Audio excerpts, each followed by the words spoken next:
This is Audiobook Caboodle YouTube channel. Click on the subscribe button and listen unlimited audiobooks anytime, anywhere. The Art of Kissing by Will Rossiter. Chapter 7. Excuses for Kissing, How All Nature Justifies the Practice. The Childish and the Humorous Excuse. Kissing Casuistry. The Gluttony of Kissing, Unaccountable Osculatory Demands. Excuses for Not Kissing. Kissing Experiences. Dominie Brown's First Kiss. The Kiss of the Spanish Girl, the Nurse, the Mother. A Curious German Custom. It must be remembered that the only animal that knows how to kiss is man. Dogs lick their masters, and bears their ragged cubs, cats their kittens, while donkeys and the Eskimos rub their noses. Cows and horses fondle each other's necks and heads. Lovebirds, pigeons, and other birds nestle together, and have methods of their own for showing affection peculiar to each. But none of these creatures kiss. Even low-class savages do not kiss like other men, so that we may take this habit to be an evidence of intellect and civilization. Various excuses have been made for kissing. Shelley draws his excuses from Dame Nature herself.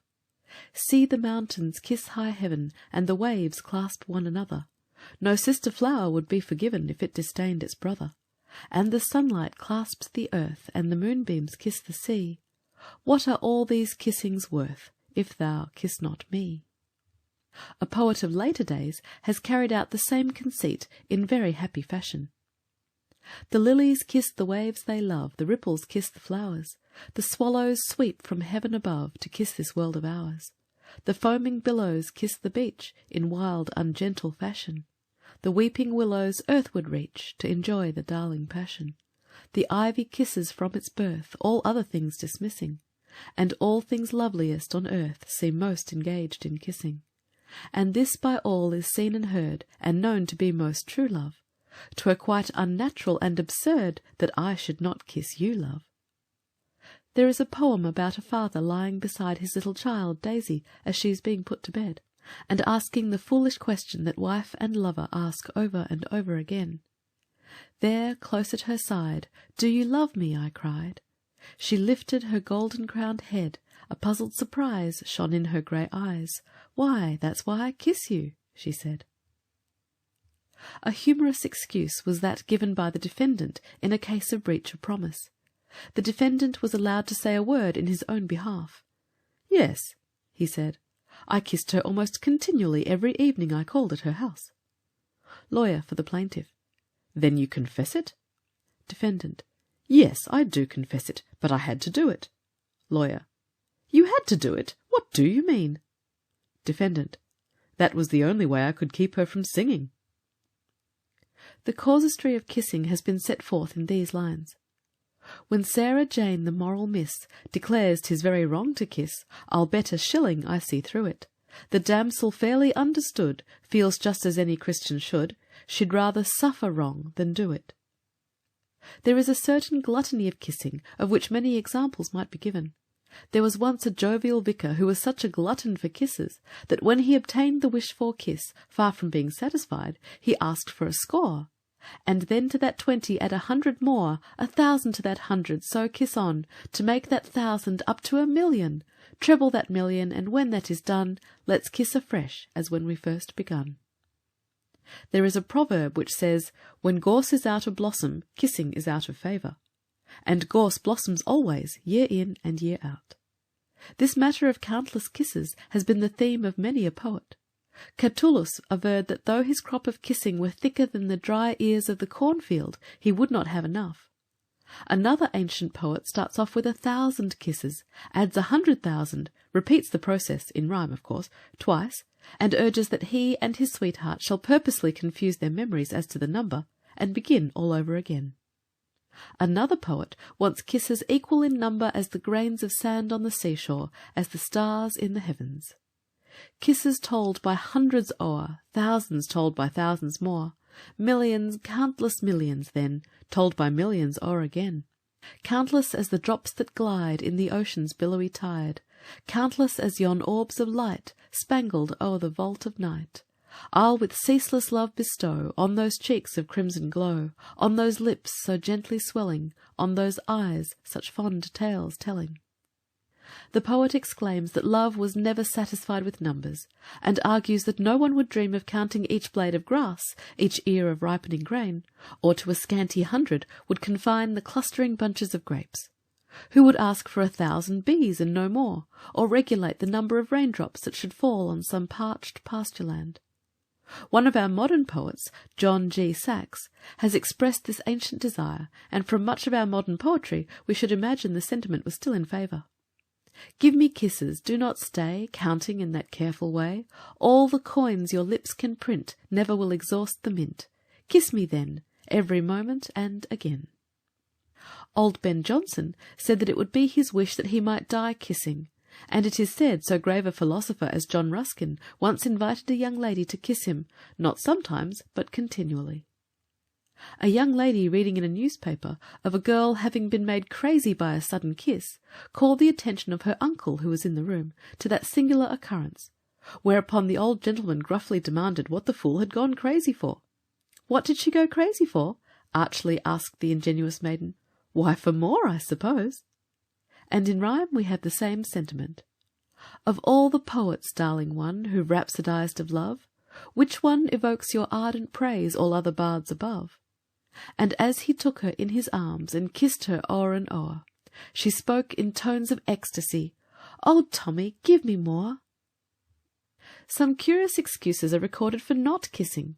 In a certain Methodist church, the young people were in the habit of playing games whose forfeits were kisses. But a pious old deacon was much troubled about it. He said he was not opposed to kissing if they did not kiss with an appetite. A woman, in trying to express her contempt for a certain female friend, said, "If I was a man, I would no more kiss such a woman than I would kiss a pair of tongs that had been left out overnight in a snowbank." Kissing experiences vary.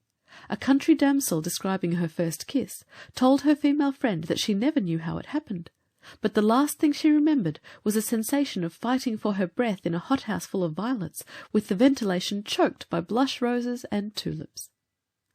A Western man relates his experience. "Talk about kissing? Go away. I have kissed in the north. I have kissed in the south. I have repeated the soul-stirring operation east and west. I have kissed in Texas and away down in Maine. I have kissed at Long Branch and at the Golden Gate. In fact, in every state in the Union, in every language and according to the manners and customs of every nation. I have kissed on the Mississippi and all its tributaries. But, young man, for good sound kissing, give me a full-fledged caribou girl. When you feel the pegs drawn right through the soles of your feet from your boots, that's kissing, that is. We read of a king's kiss that fell like a flame, sending through every vein love's joy and pain. And Shakespeare speaks of two lovers whose lips were 4 red roses on a stalk, and in their simple beauty kissed each other. A country girl insisted on taking a stamp instead of a stamped envelope at the post office. "My beau," she said, "doesn't like stamped envelopes. He lives away out in Colorado, and he says he never gets a chance to see me, but if I lick the stamp and stick it on, he can chew it, and that is the next thing to kissing me." The fact is that a young lady's first love kiss has the same effect on her as being electrified. It's a great shock, but it's soon over. My Julia from the latticed grove brought me a sweet bouquet of posies, and asked as round my neck she clung, if tulips I preferred to roses. "I cannot tell, sweet girl," I sighed, "but kiss me ere I see the posies." She did. "Oh, I prefer," I cried, "thy tulips to a dozen roses." Almost everyone has heard of the first kiss given by Dominie Brown to his sweetheart Janet after a courtship of 7 years.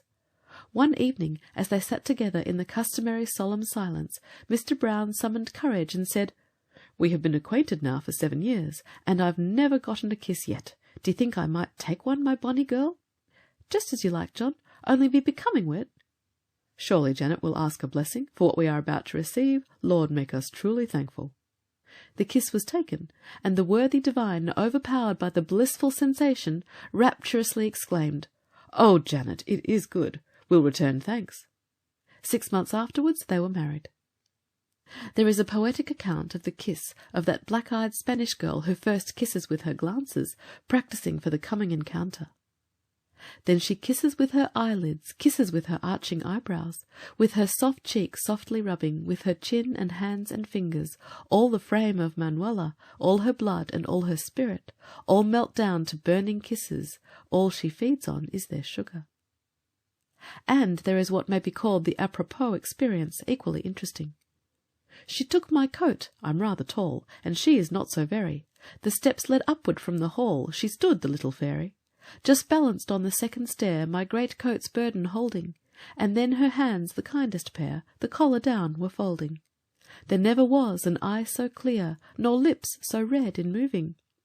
Just tall enough now, ain't I, dear? See how I've grown from loving. Just tall enough, from eye to eye ran horizontal light. Just tall enough to, let me try, yes, tall enough. Good night. And there is another kind of good-night kiss.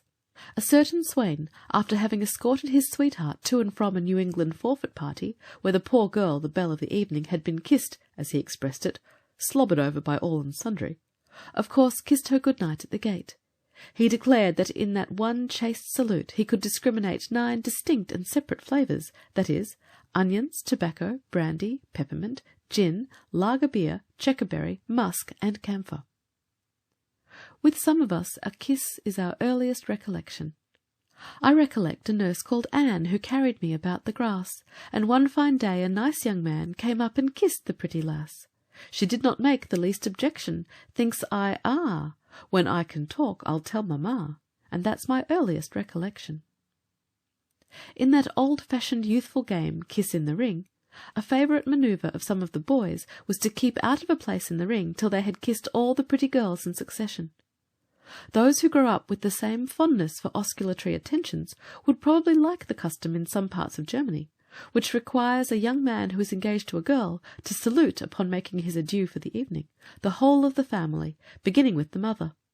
Thus, in a family circle embracing 6 girls, each having a lover, no less than 48 kisses would have to be given on the occasion of a united meeting. And when we consider that each lover would give his own sweetheart 10 times as many kisses as he gave her sisters, the grand total would outnumber 100. We must not omit the mother's kiss.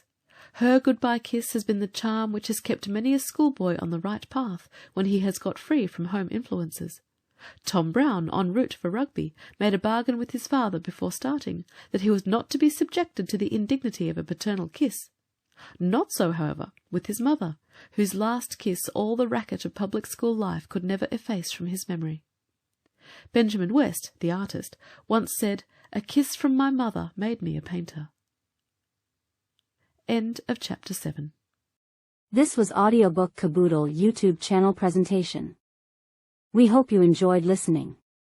For full audiobook, check out our playlist section. Links in description below.